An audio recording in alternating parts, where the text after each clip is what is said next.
me give a quick 5 or 10 minute update on the state of legislation in Pennsylvania. I'm Senator Daylin Leach. I did the medical bill. Is this better? No. All right. So, first of all, I want to thank all of you for being here. This is wonderful to see. Great turnout like this. We're way ahead of where we thought we would be in terms of patients registered, doctors, caregivers. There are always a few kinks, and we're still working out a few of those. But generally speaking, we think that our program is the envy of the nation. And I go to conferences around the country, and people tell us that. So we're very proud of that.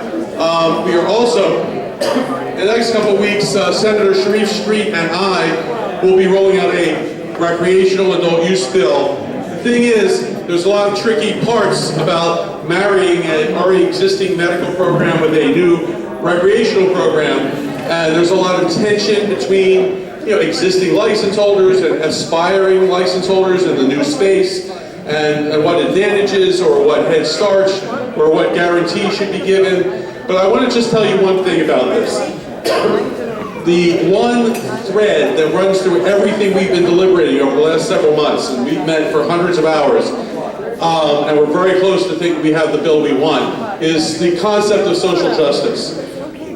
Many of you know, but for those who don't, prohibition is a policy that was born of and sustained by racism for decades. And it has disproportionately adversely affected neighborhoods where people of color live, neighborhoods where people who are poor live, and we've got to change that. And so one of the things that we're doing, look, standing ovation from Val here. One of the things we're doing is, I'll give you a couple of the social justice things we're doing. First of all, the bill acts as a self-executing expungement of all possession charges, possession of paraphernalia,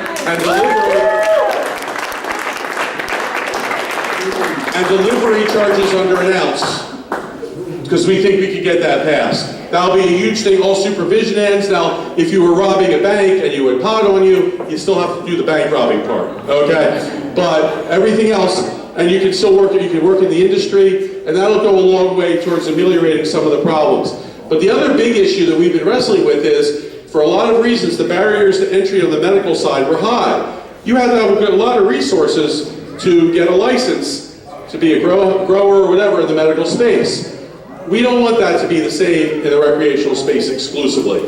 So we have come up with something that we think is very creative and will be controversial, but it's the concept of micro licenses, where you can get licenses with very low barriers to entry. You can only sell a little bit. There's 3 tiers, but you won't have very many expenses. You can sell it to the grid, because we still have to have it tested and stuff, but that'll be up to growers and dispensers you sell it to, not to the general public. You do well, you get a tier 2, you do even better, we think 40 plants, 12 plants, 40 plants, 150 plants for the tier 3. And you can make a decent living and get into the industry, and we think of the 3 tiers as a ladder, where even the people who have almost nothing, if you have some talent and some desire and some hard work, you can become part of this industry, and you can get rich instead of being rich ahead of time. So that's one of the things we're trying to do. We're going to have home grow of up to 6 plants. We're going to have lounges that you can go, and we're going to have a variety of other things that I think will make this a great program for the market, a great program for consumers, and allow the medical program to continue to be strong, because that has to be strong as well. So keep an eye on that. We have a number. Today we got a number. We didn't want to do 420 for the bill, because we thought that was a little cheesy, but we found out the molecular weight of a THC molecule is 314 something. So we're going to go for bill 314. All right, keep an eye on that. And thank you all for participating in this. You're doing a great service, and for the patients, I hope it's helping you. Did you have a question, sir? When will that be put forward? We're looking at approximately March 18th, 19th. To a big rollout of the bill, and then of course, passing it. I think we have a really good shot at it this session. New Jersey passing theirs and New York passing theirs will put a lot of economic pressure on us.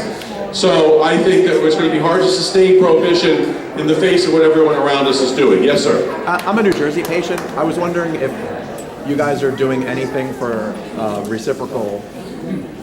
We're working on that. This is the problem we have, is federal law complicates that. Sure. And we really need some help with federal law, not only for things like that, but also because you're not allowed to bring it across state lines under federal law. So reciprocal is difficult unless you're going to go to New Jersey and use it there and come back empty-handed.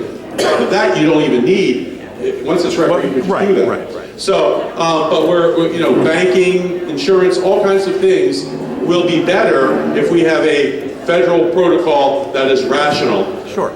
So we are pushing for that while we are working on, we're doing the best we can do at the state level while pushing for improvements at the federal level. Anyway, I see Skip behind me, which is very intimidating, so I'm going to give him the mic back. Thank you all so much. Thank you, Senator. We really appreciate that.